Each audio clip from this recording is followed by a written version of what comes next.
At the will. Reading, my parents smiled as the lawyer handed Vanessa a check for $10 million. Then they turned to me and said, "Go earn your own." I didn't cry. I didn't flinch. I just stared at the polished table, pretending my pulse wasn't thudding in my ears. Then something shifted. An older man in a gray suit stood up. "There's one more document," he said, unfolding a worn envelope with my grandfather's handwriting on it. My mother's smile faded. My father's fingers twitched. Vanessa's eyes narrowed. That envelope changed everything. It was the beginning of a storm that would tear through every carefully constructed lie they'd built. And it started in a place I hadn't seen in over a year. My grandfather's ranch on the outskirts of Charleston, where the wind once sounded like safety and now carried the weight of secrets. I hadn't been back to the ranch since the spring before my grandfather passed. It was strange how something so familiar could feel so foreign. The gravel crunched under my boots as I stepped out of the car, and the wind chimes on the porch, once the soundtrack of summer afternoons and sun tea brewing on the windowsill, now sounded hollow. Echoes of something lost. I hesitated before knocking. The white paint on the door had chipped, same as always. The magnolia trees still leaned a little too far east, but I didn't feel welcome. When the door creaked open, I half expected silence. Instead, I got, "So you finally decided to show up?" My grandmother's voice hadn't changed, still sharp enough to cut glass. Her arms were crossed, her jaw set like stone. I stood frozen, trying to find something, anything, in her face. Warmth, relief, confusion. But there was only cold. "Grandma, what's going on?" I asked, stepping closer.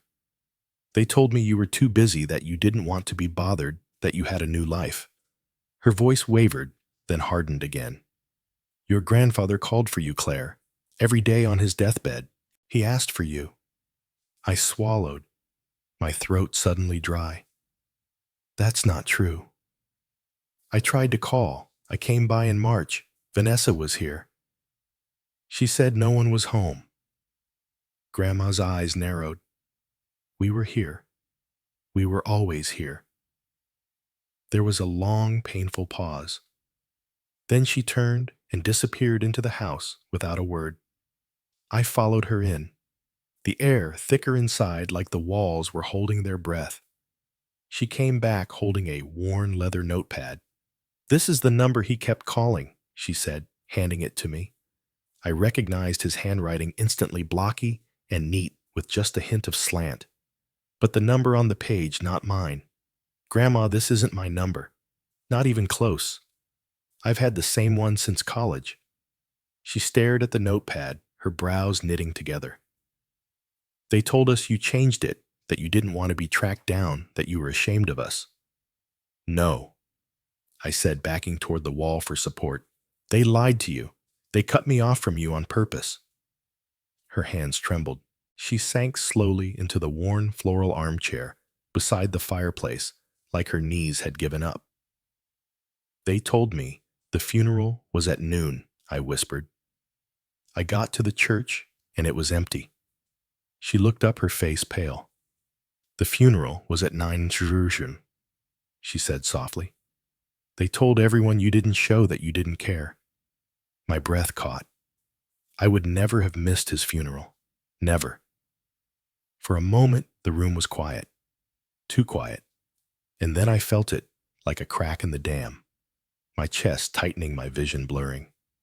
I sank down next to her, clutching her hand like a child. "I didn't know," I said. "I didn't know he was even sick until it was too late." Her voice softened, her hand brushing mine. "We know the truth now. That's what matters. We know." We sat there for a long time. The silence wasn't awkward. It was heavy, thick with everything unsaid. The old clock on the mantel ticked louder than I remembered. Outside, the wind picked up and brushed dry leaves across the porch like restless memories. Finally, Grandma stood up. Her hands shook slightly, but there was a fire behind her eyes I hadn't seen in years. "I'm calling them," she said. Calling who? She didn't answer at first. She went to the old rotary phone on the kitchen wall, the one Grandpa refused to replace, and began dialing. Each click of the dial felt deliberate, loaded like punctuation to a sentence she'd waited too long to write. I watched her fingers thinned by age, but steady with resolve. When the line connected, her voice turned cold and clipped. Betty, I need you, Jacob and Vanessa. Here now. A muffled protest came through the receiver, but she cut it off. No, it can't wait. Be here in an hour. She hung up without saying goodbye. Then she turned to me. The lawyer's on his way too. I blinked. Grandpa's lawyer? She nodded. Your grandfather. He left some things instructions, but he made it clear they're to be read only with everyone present. So that's exactly what we're going to do. I didn't speak. I didn't need to. I just nodded. For the next hour, I sat at the small kitchen table, tracing my finger along the edge of the wood. That table, the same one where Grandpa used to sip his morning coffee while reading scientific journals I mailed him from college. The place where he first asked about my bee communication study. The place where I once told him I wanted to study plant memory. And he didn't laugh. I looked around the kitchen. Same curtains, same hum of the old refrigerator. But the air had changed. Footsteps echoed on the porch. The doorbell rang. Grandma placed a hand on my shoulder. Stay here. I'll call you when it's time. From the kitchen, I could hear them arrive one by one. My mother's overly sweet voice. Oh my goodness. It smells exactly the same in here. My father's calm, measured tone. I thought this was handled already. Vanessa's dismissive sigh. Seriously, this couldn't have waited until after the estate finishes processing. Then silence, and Grandma's voice, colder than I had ever heard it. Please sit down. Mr. Harold Keene is on his way. He'll be reading Walter's final instructions. I could imagine their faces confused, curious, a little annoyed. They didn't know I was here. They didn't know what was about to come, and neither did I. But deep down, I hoped maybe just once someone would say out loud what I'd always known in my bones. That what they did wasn't love, that silence and exclusion and manipulation weren't misunderstandings. They were choices. The front door creaked again. I heard a new voice. Steady, professional, the lawyer. This won't take long, he said, but it must be done properly. That was my cue. Grandma's voice called out, Claire, come in now. I stood. My heart raced. And as I stepped through the kitchen doorway into the living room, 3 heads turned in my direction, eyes wide, expressions unraveling all at once. My mother's smile froze. My father's jaw tightened. Vanessa's face palled. The air snapped like static. They weren't just surprised to see me. They were terrified. All 3 of them just stared. My mother blinked like she'd seen a ghost. My father adjusted his collar, a nervous tick I hadn't seen in years. Vanessa's mouth opened slightly, but no sound came out. She looked like someone had yanked the script from her hands mid-performance. I kept my back straight. If they expected me to cower, they'd be disappointed. Grandma gestured to an empty armchair across from them.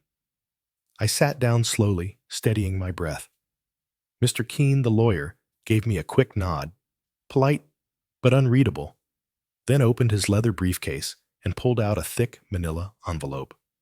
This, he began, is the last will and testament of Walter R. Whitman, recorded and sealed per his request.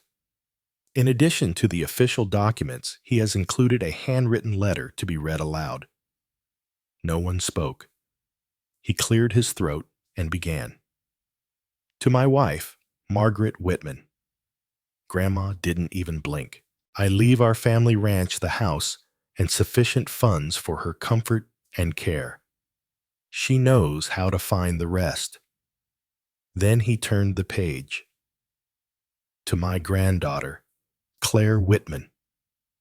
The room tightened. I felt it. I leave the Whitman Research Annex located at 317 Laurel Creek Road, Charleston, including all laboratory equipment, funding accounts, active research patents, and intellectual property currently filed under Whitman Innovation. A gasp, not mine. My mother's eyes darted to Vanessa. I kept my hands folded. Mr. Keem continued. And finally, the remainder of my estate, financial holdings, stocks, and retirement funds shall be divided equally between my two granddaughters, Claire and Vanessa Whitman. There it was. A bomb, quiet and elegant. But the explosion came right after. Vanessa shot to her feet. Her chair scraped the floor with a screech. "What?" she spat. "He gave her the annex, the entire facility." Her voice cracked raw. "That's insane. You told me." She pointed at our parents, trembling. "You said it would all be mine. That if I just kept visiting him, if I smiled and played nice, that everything would come to me." My father's lips tightened, but he didn't respond. My mother stared at the floor, like it might open up and swallow her whole. I just sat there still watching it all unravel. Mr. Keene raised one hand calmly. "There is more." Mr. Whitman also wrote a personal letter to Claire, which he requested be read aloud in this room in front of the family. Vanessa let out a bitter laugh, but no one joined her. Grandma handed him a folded letter from the drawer next to her. "He wrote this the week before he died," she said. "He made me promise." The lawyer unfolded it slowly, careful not to tear the creased paper. Grandpa's handwriting, broad, confident, filled the page. "To my dearest Claire," Mr. Keene began reading. "If this is being read, then I'm no longer by your side. But my belief in you remains stronger than ever." The words hit me like a warm wind through an open window. "You were always the quiet one, the observer, the thinker, the one who asked why when others didn't care to." Vanessa slumped back into her chair. Mom's fingers twisted in her lap. Dad looked out the window. "You built your own truth in a family that never learned to honor yours." I felt something shift inside me. Not rage, not revenge, just recognition. You were never a mistake. You were the legacy I was proudest of. Tears blurred my vision, but I didn't look away. I wanted them all to hear every word, every single word. Mr. Keene's voice remained steady, even as the weight of the words shifted the air in the room. "I saw how you clutched that little notebook when you were 7, tracking how long it took raindrops to fill a glass. I saw how your face lit up when you discovered patterns while everyone else only saw distractions." My chest tightened. I remembered that notebook. I still had it. He continued, "I saw the way your joy dimmed when your mother brushed you off, the way your father changed the subject every time you shared something you were proud of." I heard my mother inhale sharply. I didn't look at her. Vanessa was easier for them. The letter went on. She sparkled in all the ways they understood. "But you, Claire, you glowed in ways they couldn't translate. And instead of learning your language, they shut you out." Vanessa shifted in her seat, arms folded tightly. I don't blame her entirely. She played the part they handed her. But you wrote your own role, and that my girl takes courage. A tear rolled down my cheek. I didn't wipe it away. I remember the day you won your first science fair and asked me to hide the trophy. You said, "Maybe if I don't show it, they'll stop looking at me like I'm someone else's child." A low, painful exhale escaped from somewhere across the room. Maybe my father. "You deserved celebration, Claire, not invisibility. And while I can't undo the damage, I can give you something that is entirely yours. A place to build freely, without apology, without their shadows." Mr. Keene paused, folding the letter slowly. The silence that followed wasn't empty. It was loaded with memory, resentment, and something new. Clarity. I cleared my throat. I remember that science fair, I said softly, breaking the tension. Mom didn't come. She was at Vanessa's dress rehearsal. Vanessa flinched. I came home afterward, holding that trophy, like it was some kind of sin. Dad finally spoke. Claire, this isn't the time to rehash the past. No, I said, my voice sharpening.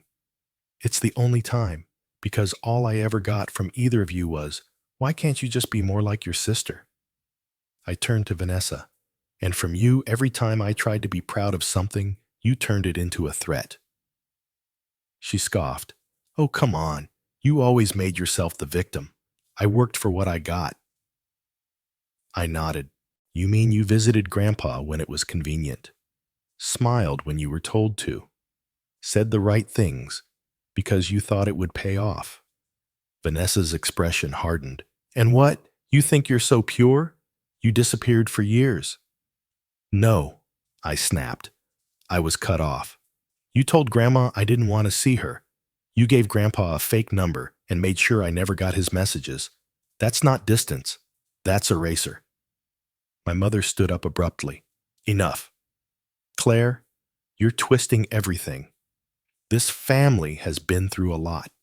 This family, Grandma cut in sharply, has been living a lie, and I let it happen far too long. Mom turned to her stunned. Mother, don't. Grandma said, I watched you all turn a blind eye to Claire's pain. I believed you when you said she didn't care. I should have known better. My father shifted uncomfortably in his seat. Look, Claire got her education, her lab camps, her travel. That wasn't free. No, I said it wasn't. But you didn't pay for any of it. Grandpa did. Every single cent. The scholarships he found for me, the flights, the journals. You didn't even know where I went half the time. My voice cracked. You made me feel like a burden. He made me feel seen. Vanessa stood up. This is ridiculous. I was told I'd get everything.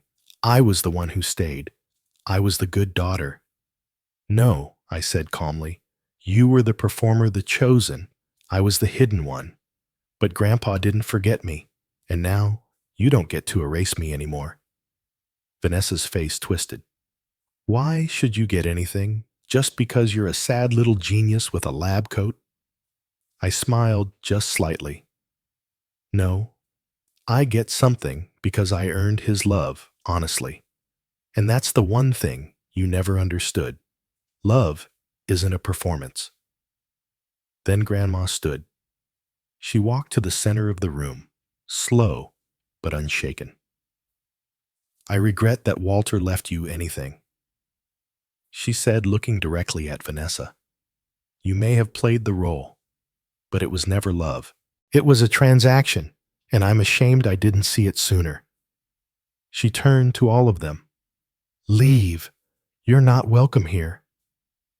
My mother gasped. Imply. Out. Grandma said again. Now. They didn't move at first. Then Vanessa grabbed her bag and stormed out, heels hitting the wood like gunshots. My parents followed, stunned and muttering about legal challenges. And for the first time in my life, they couldn't take anything with them.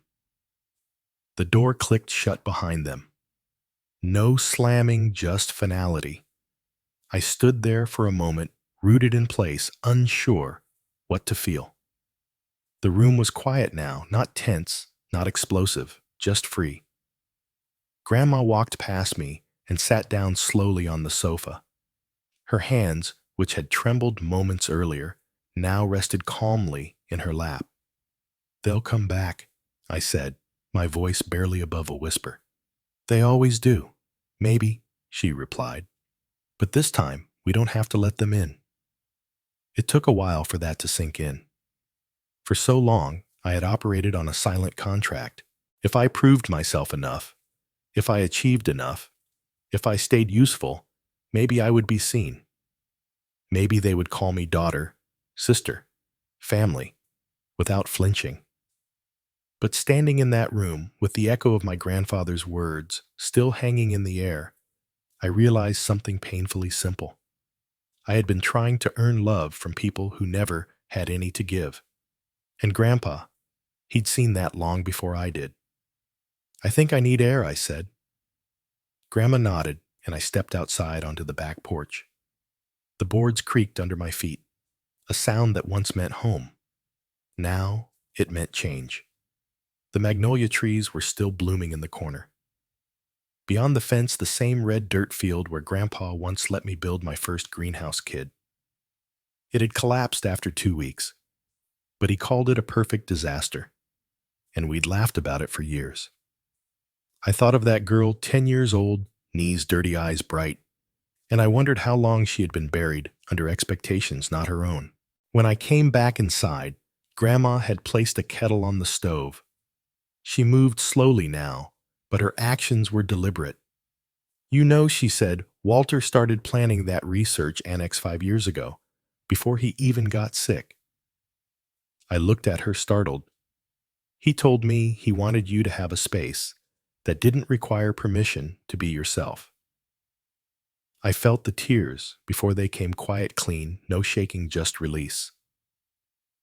That night, I stayed in my old room for the first time in years. The wallpaper was faded, the mattress too soft, but the ceiling still had those glow-in-the-dark stars Grandpa helped me stick up when I was 9. I'd made him arrange them in scientifically accurate constellations. He hadn't even questioned it. As I lay there, I realized something else. The house didn't feel haunted anymore. It felt reclaimed. The next morning, I brewed coffee for both of us and brought it to the kitchen table, the same one I used to avoid when my parents visited. Grandma folded the newspaper and gave me a tired but warm smile. "So what now?" she asked. "I think I go see it," I said. "The annex, the lab." She nodded. "He'd like that." I looked out the window. The sunlight broke gently across the magnolia branches. For the first time in a long while, I didn't feel like I had to run, prove, or explain. I didn't feel invisible.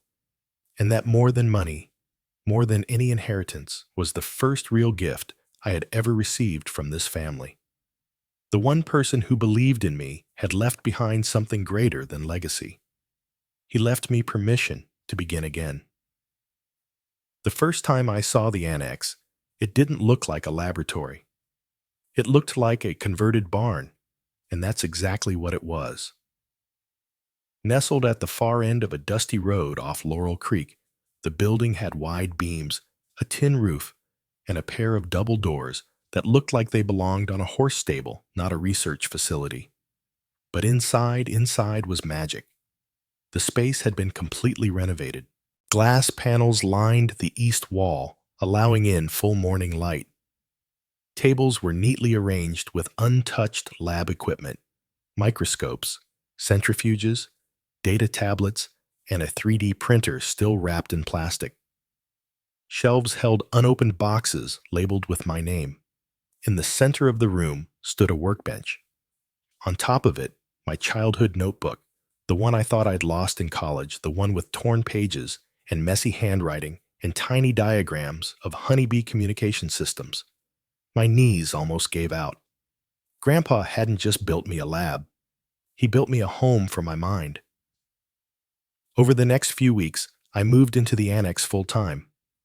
I recruited 2 graduate students, Tara and Micah Friends, from my university program, who shared the same stubborn hope that science could still be human. We started small. A local grant for micro-irrigation research. Then a partnership with a regional farming co-op to test sustainable crop rotations. We made mistakes, burned equipment, cried over rejected grant proposals and broken data models. And yet, we kept showing up every day. I unlocked the doors to a place that didn't ask me to explain myself. A place where ideas weren't ridiculed, just tested. A place where being too intense, or too quiet, or too smart wasn't something to apologize for. One afternoon, after a particularly brutal funding rejection, I found myself alone in the annex. The others had gone home, The lights were dimmed, and I sat on the floor by the storage closet surrounded by printouts and empty coffee cups. I reached into my bag and pulled out Grandpa's letter, the one I asked Mr. Keene to let me keep. I unfolded it, found the line I'd read 100 times already, and whispered it into the room. You wrote your own role. It wasn't just encouragement. It was instruction. That night, I wrote a new proposal, not for another irrigation system, but for a youth science program based in rural schools. A program for the kids like I used to be quiet, curious, overlooked. We called it the Little Scientist Initiative. Our first year, we worked with just 12 students. They came from towns where schools still used outdated textbooks, and no one had ever brought a microscope to class. We gave each child a leather-bound notebook, a replica of mine, with Grandpa's words stamped on the first page. Write the things they don't understand. One day, the world will. That fall, a shy girl named Amber, barely 13 hair, always in her face, showed me pages of bee behavior observations she'd done on her own. Her calculations were clumsy. Her grammar was wild, but her mind brilliant. When I told her that, she stared at me like I'd handed her a planet.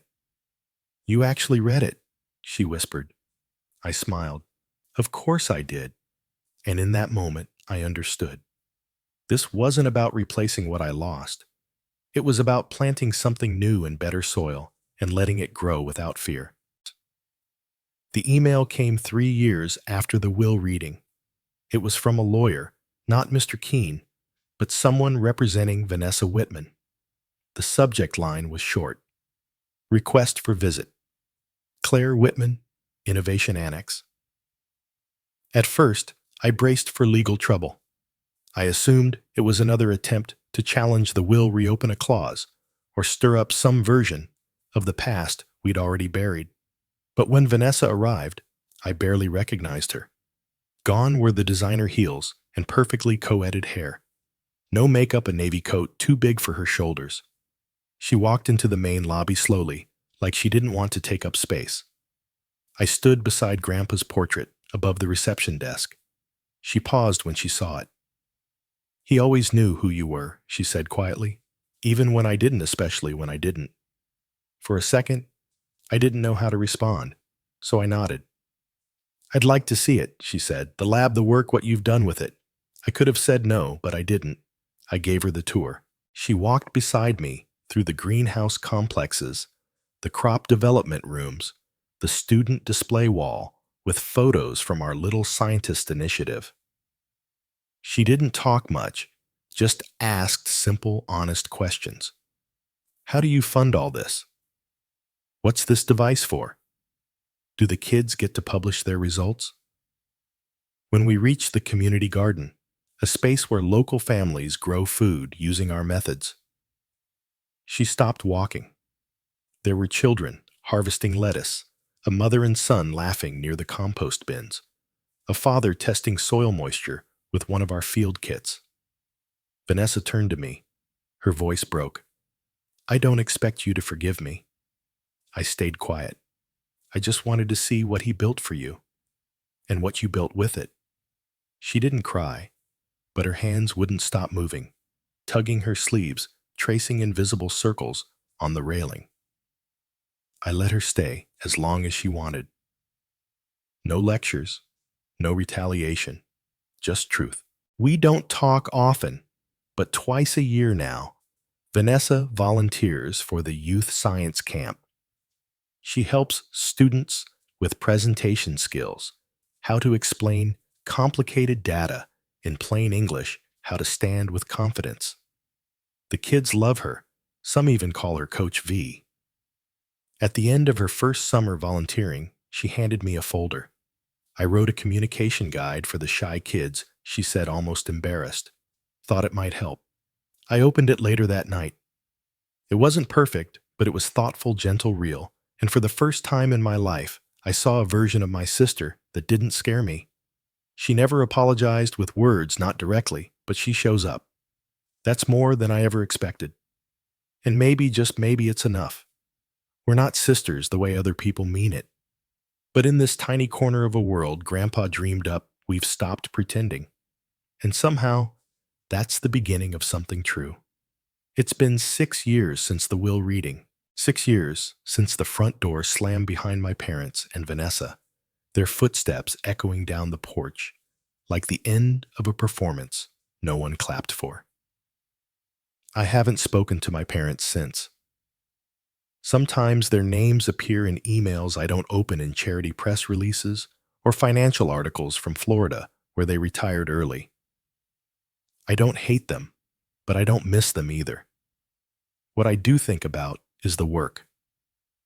The annex has grown into something beyond my imagination. What started as one converted barn is now a full research campus, 4 labs, 3 greenhouses, and over 60 acres of trial fields.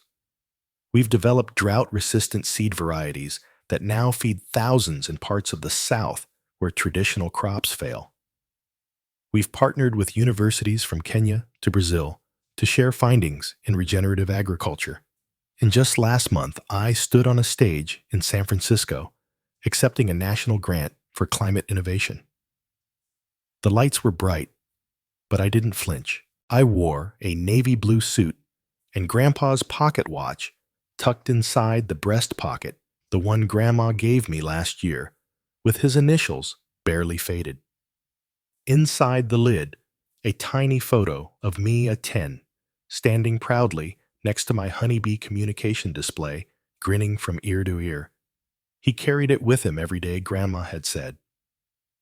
Now, it sits on my desk at the annex right where morning light hits it and casts small circles of brightness over my research notes. Some days I talk to him, not with words, just in the quiet. When an experiment fails, when a kid from the program wins a scholarship, when I remember how close I came to believing I didn't matter. He never let me disappear. Not really. And now I understand why. Legacy isn't a monument. It's a map. One built from choices and kindness and tiny anchors left behind for someone to follow when the world tries to erase them. These days, Grandma lives in a small apartment connected to my house in town. She's slower now, more forgetful, but still sharper than anyone else I know when it counts. We drink coffee every morning in the sunroom. She tells me stories about Grandpa I've never heard. How he once planted a tree just to propose. How he believed soil could remember kindness. How he always knew I would come back. And maybe he was right. Maybe I had to leave to understand what coming back would mean. Some evenings, I walk to the far end of the annex fields, past the solar irrigation test beds and the kids' garden plots to the old wooden bench Grandpa built by hand. From there, I can see the stars. Real ones, not the glow-in-the-dark kind I stuck on my bedroom ceiling. But they still make me think of that girl I once was. The one who kept asking why, even when no one cared to answer. The one who refused to be quiet. The one he believed in. And on nights like that, when the wind moves just right through the trees, I swear I can hear his voice in the leaves. Write the things they don't understand. One day, the world will. And now, finally it does.